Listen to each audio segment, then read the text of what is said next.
Donald Trump വന്നു. Russia ഉക്രൈനെ മാത്രമല്ല അമേരിക്കയെ തന്നെ ഞെട്ടിച്ചു കളഞ്ഞു എന്ന് പറയാം. അമേരിക്കയെ മാത്രമല്ല UK, ഫ്രാൻസ്, യൂറോപ്പ് യൂണിയനിലെ രാജ്യങ്ങൾ, ഇങ്ങനെ എല്ലാ രാജ്യങ്ങളും ഞെട്ടിത്തരിച്ചു എന്ന് തന്നെ പറയാം. ഇത്രയും രാജ്യങ്ങൾ ഞെട്ടിക്കാൻ മാത്രം ട്രംപ് എന്തായിരിക്കും പറഞ്ഞിട്ടുണ്ടാവുക? ഇത് മാത്രമല്ല, മറ്റൊരു ഭാഗത്ത് ആദിവ്ക എന്ന റീജിയണിൽ തീവ്രമായ യുദ്ധം നടക്കുന്നു എന്നത് നമുക്കറിയാം. ആ സമയത്ത് ആ റീജിയണിൽ നിന്നും ഉക്രൈൻ സൈനികർ എത്രയും പെട്ടെന്ന് പുറത്തു പോകണം, അതല്ല എന്നുണ്ടെങ്കിൽ നിങ്ങളുടെ ശരീരം പല ഭാഗങ്ങളാക്കുമെന്ന് അറിയിപ്പ് വന്നിട്ടുണ്ട്. ഇങ്ങനെ റഷ്യ ഉക്രൈൻ അപ്ഡേറ്റ് ആണ് ഇന്നത്തെ വീഡിയോയിലൂടെ അറിയാൻ പോകുന്നത്. വീഡിയോയിലേക്ക് പോകുന്നതിന് മുമ്പ് ഇതുവരെ ചാനൽ സബ്സ്ക്രൈബ് ചെയ്യാതെയാണ് കാണുന്നതെങ്കിൽ ചാനൽ ഒന്ന് സബ്സ്ക്രൈബ് ചെയ്യുക. വോയിസ് ഓഫ് വിക്കിയിലേക്ക് എല്ലാവർക്കും സ്വാഗതം. ആദ്യം ഡൊണാൾഡ് ട്രംപ് പറഞ്ഞ കാര്യത്തിലേക്ക് വരാം. അദ്ദേഹം പറഞ്ഞത് എന്താണെന്ന് വെച്ചാൽ, റഷ്യ ഉക്രൈനെതിരെ ആക്രമണം നടത്തുന്നു, റഷ്യയല്ലേ ആക്രമണം നടത്തിക്കോട്ടെ, വേണമെങ്കിൽ നാറ്റോ രാജ്യങ്ങളിലും ആക്രമണം നടത്തിക്കോട്ടെ, എനിക്ക് സമ്മതമെന്നാണ് അദ്ദേഹം പറഞ്ഞത്. ആരൊക്കെ കൃത്യമായി ഫണ്ട് നാറ്റോയ്ക്ക് കൊടുക്കുന്നില്ല, ആരൊക്കെ നാറ്റോയിൽ നിന്നും പുറത്തു പോകാനുള്ള സാധ്യതയിലിരിക്കുന്നു അല്ലെങ്കിൽ സാഹചര്യത്തിലിരിക്കുന്നു, അങ്ങനെയുള്ള രാജ്യങ്ങളിൽ റഷ്യ ആക്രമണം നടത്തിക്കോട്ടെ, എന്നാൽ മാത്രമേ നാറ്റോ രാജ്യങ്ങളിൽ ഐക്യമുണ്ടാകൂ എന്നാണ് ട്രംപ് പറഞ്ഞത്. അപ്പോൾ മറ്റു രാജ്യങ്ങളിലുള്ള എല്ലാ നേതാക്കളും പറഞ്ഞത് എന്താണെന്ന് വെച്ചാൽ, ഇത് അദ്ദേഹത്തിന്റെ സ്വന്തം അഭിപ്രായമാണ് എന്നതാണ്. വൈറ്റ് ഹൗസിൽ നിന്നും വന്ന അറിയിപ്പും അത് തന്നെയാണ്. ഇത് ട്രംപിന്റെ മാത്രം അഭിപ്രായമാണ്, അതല്ലാതെ ഇത് അമേരിക്കയുടെ അഭിപ്രായമല്ല എന്ന് പറഞ്ഞിരിക്കുന്നു. വൈറ്റ് ഹൗസ് മാത്രമല്ല, ഫ്രാൻസ്, ജർമ്മനി എന്നീ രാജ്യങ്ങളൊക്കെ എന്താണ് പറഞ്ഞിരിക്കുന്നതെന്ന് അറിയാമോ? All for one, one for all. ഈ ഒരു കൺസെപ്റ്റിലാണ് ഞങ്ങളുള്ളത്.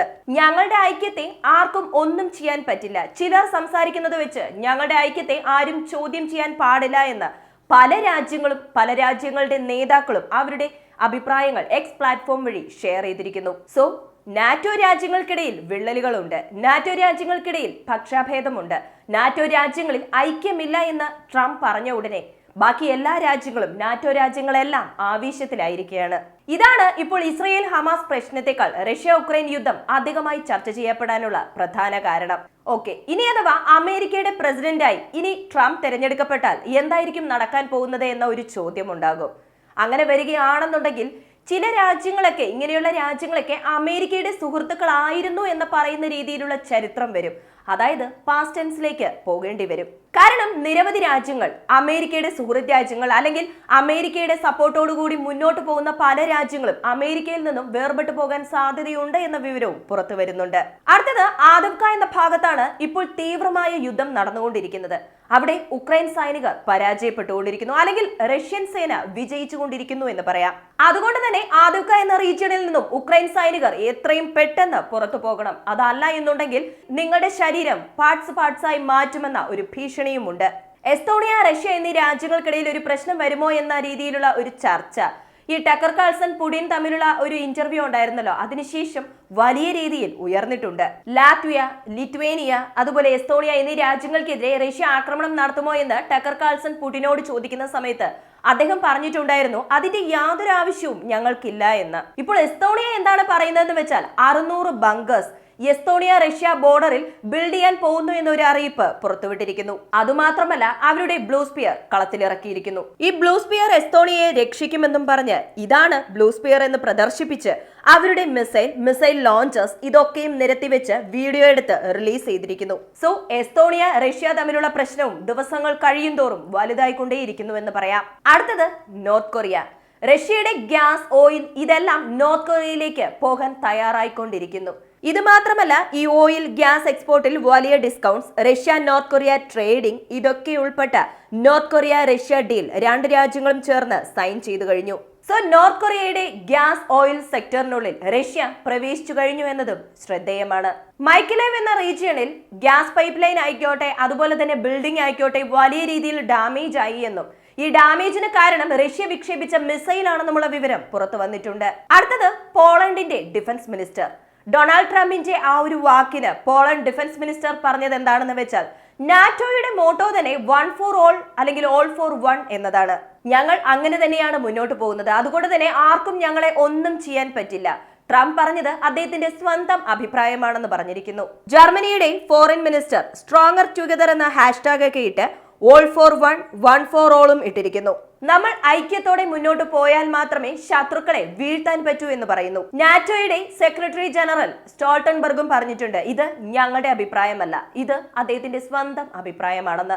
അടുത്തത് അമേരിക്കയുടെ സെനറ്റ് സഭ 95.34 ബില്യൺ അമേരിക്കൻ ഡോളർ 3 രാജ്യങ്ങൾക്ക്, 1 ഇസ്രയേലിന്, 2 ഉക്രൈന്, 3 തായ്വാന്, ഇങ്ങനെ 3 രാജ്യങ്ങൾക്കായി പിരിച്ചു കൊടുക്കാൻ പോകുന്നതിനുള്ള ശ്രമങ്ങളിലാണെന്ന് പറയപ്പെടുന്നു.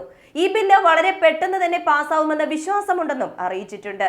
അടുത്തത് ഖർക്കീവ് എന്ന റീജിയൻ. ഇത് ഉക്രൈന്റെ സെക്കൻഡ് ലാർജസ്റ്റ് സിറ്റി എന്ന് പറയാം. റഷ്യയുടെ ഒരു ഡ്രോൺ വിക്ഷേപിച്ചത് മൂലം ഉക്രൈന്റെ 7 പേർ ഇവിടെ മരണപ്പെട്ടിട്ടുണ്ട് എന്നൊരു വിവരവും പുറത്തു വന്നിട്ടുണ്ട്. ഉക്രൈൻ പ്രസിഡന്റായ സെലൻസ്കി ഒലക്സാണ്ടർ പവ്ലുക് എന്നയാളെ ഉക്രൈൻ ഫോഴ്സിന്റെ കമാൻഡറായി മാറ്റിയിരിക്കുന്നു. ഇവിടെ സെലൻസ്കി ചെയ്യുന്ന മാറ്റങ്ങളെയാണ് ശ്രദ്ധിക്കേണ്ടത്. ഇപ്പോൾ കമാൻഡറിനെ മാറ്റിയിരിക്കുന്നു. ഇങ്ങനെയുള്ള മാറ്റങ്ങൾ ഇവിടെ അനിവാര്യമാണ്, എന്നാൽ മാത്രമേ അഴിമതി കുറയുകയുള്ളൂ.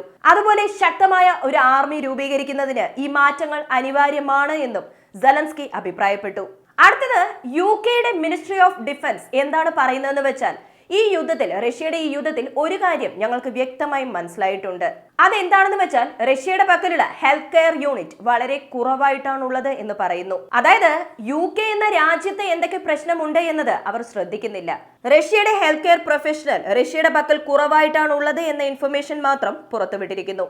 അടുത്തതായി വന്ന പ്രധാനപ്പെട്ട വാർത്ത എന്നത് ഉക്രൈന്റെ ഇന്റലിജൻസ് റിപ്പോർട്ടാണ്. ഇവർ പറയുന്നത് എന്താണെന്ന് വെച്ചാൽ, റഷ്യ എലൺ മസ്കിന്റെ സ്റ്റാർലിങ്ക് ഉപയോഗിക്കുന്നുവെന്നും എലൺ മസ്ക് ഇത് ഉക്രൈനെതിരെ ചെയ്യുന്ന പ്രവൃത്തിയാണെന്നും പറയുന്നു. ഇത് എലൺ മസ്കിന്റെ ഇരട്ടവേഷമാണ് കാണിക്കുന്നതെന്നും അഭിപ്രായപ്പെടുന്നുണ്ട്. അടുത്തതായി ജപ്പാൻ 15.8 ബില്യൺ അമേരിക്കൻ ഡോളർ ഉക്രൈന് വേണ്ടി കൊടുക്കാൻ പോകുന്നു എന്നൊരു അറിയിപ്പ് ജപ്പാൻ ഭരണകൂടം തന്നെ പുറത്തുവിട്ടിട്ടുണ്ട്. റഷ്യയുടെ ഇലക്ഷൻ മാർച്ച് മാസം 17-ാം തീയതി നടക്കുന്നു എന്നത് നമുക്കറിയാം.